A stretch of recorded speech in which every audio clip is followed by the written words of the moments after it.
Oke, sore ini mengisi waktu santai ya, membersamai anak dan melihat anak-anak kampung yang sedang bermain layang-layang. Ya, ini bermain layangan gapangan ini sungguh asik ya, menjadi hiburan tersendiri bagi masyarakat di sela pandemi yang menguras energi dan pikiran bagi sebagian orang. Tapi bagi anak-anak ini menjadi sebuah hal yang mungkin waktu mereka lebih banyak dan lebih panjang untuk bersama keluarga dan mengisi hari-hari mereka dengan bermain, dan mungkin di sela-sela belajar via online gitu ya. Ya, kalau melihat layangan, kira-kira apa yang terbersit nih bagi seorang entrepreneur? Nah, bagi saya pribadi yang terbersit adalah bisnis tren gitu ya. Para pembuat layangan gapangan ini saat ini sedang mengeruk keuntungan yang lumayan ya. Kalau Anda lihat di jalan-jalan, sepanjang jalan itu banyak pedagang-pedagang layangan gapangan yang dijual dari harga 25.000 hingga ratusan ribu. Yang ukuran agak gede itu bisa 400-500 ribu. Wow. Nah, kalau kita melihat hal itu dari sisi entrepreneur, tentu HPP-nya mungkin tidak seberapa ya, tetapi waktu untuk membuat itu yang mungkin kalau memang tidak terbiasa akan butuh waktu yang lama.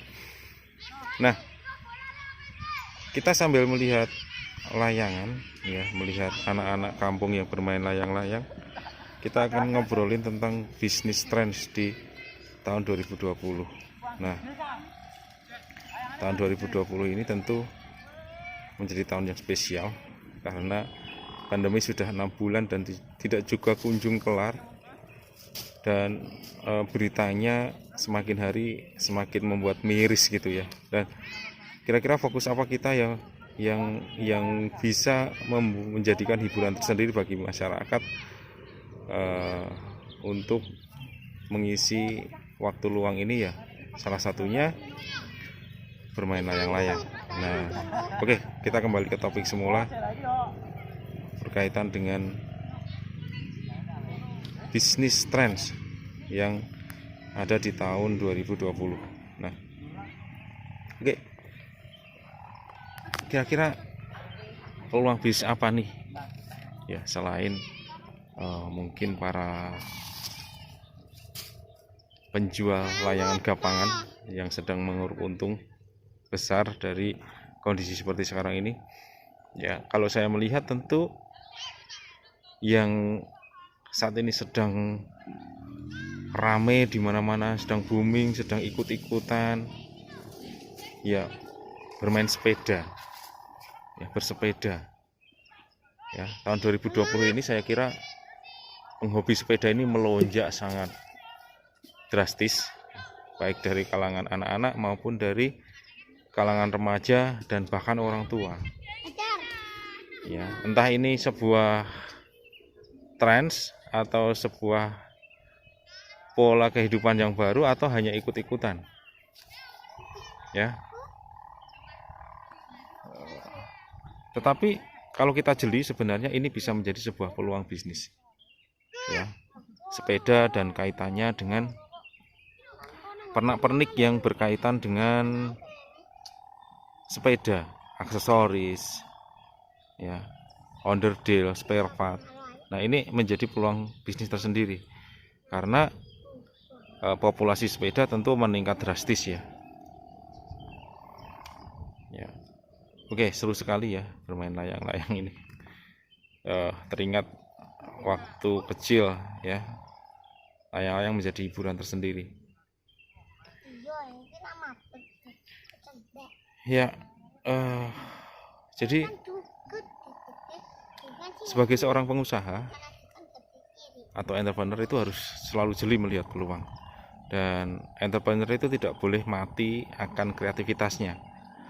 Nah, selalu dinamis dan melihat peluang, jeli melihat peluang. Jadi ada satu titik di mana bisnis saya, salah satu bisnis saya yang bergerak di bidang pengiriman, ya bukan pengiriman ya, apa ya istilahnya, pendidikan dan pengiriman pekerja migran ke luar negeri. Jadi saya ada sebuah bisnis di mana bisnis itu saat ini sedang stuck ya, boleh dikatakan stuck karena apa? Karena tidak bisa kemana-mana. Dan terakhir ditanya bahwa ada 59 negara yang memblacklist Indonesia untuk masuk ke negaranya. Nah, ini menjadi pukulan tersendiri bagi para pengusaha yang bergerak di bidang pengiriman tenaga migran ke luar negeri.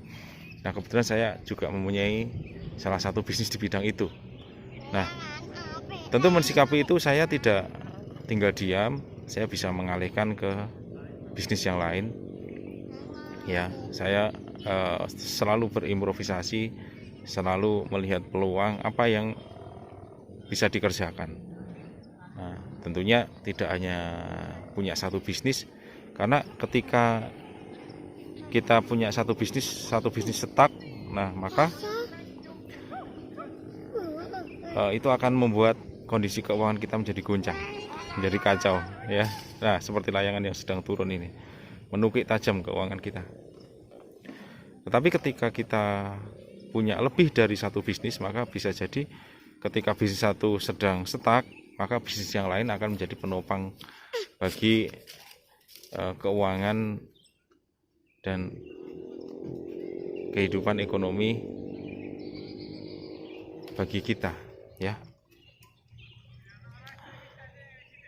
Ya, jadi ngobrol ngalor ngidul. Jadi intinya apa? Intinya bahwa pengusaha itu harus selalu jeli melihat peluang. Pengusaha itu tidak boleh mati kutu menghadapi situasi, tidak boleh menjadikan keadaan sebagai alasan untuk terus berpikir tentang peluang-peluang baru yang mungkin bisa dikerjakan. Dan pengusaha itu harus ya sebisanya harus multiple income, tidak hanya mengandalkan dari satu sisi penghasilan. Nah, ya, karena ketika penghasilan itu mati atau seret, maka kita akan bingung. Nah, ketika kita mempunyai lebih dari satu income, maka ya kita bisa menggarap bidang yang lain ketika bisnis yang lain mungkin sedang turun gitu ya. Ya, saya kira obrolan kita di sore ini ya, sambil melihat layangan gapangan, cukup sekian. Semoga ada sisi kebermanfaatan yang bisa diambil dari video sederhana ini. Sampai ketemu lagi dan salam bangkit dan bermartabat.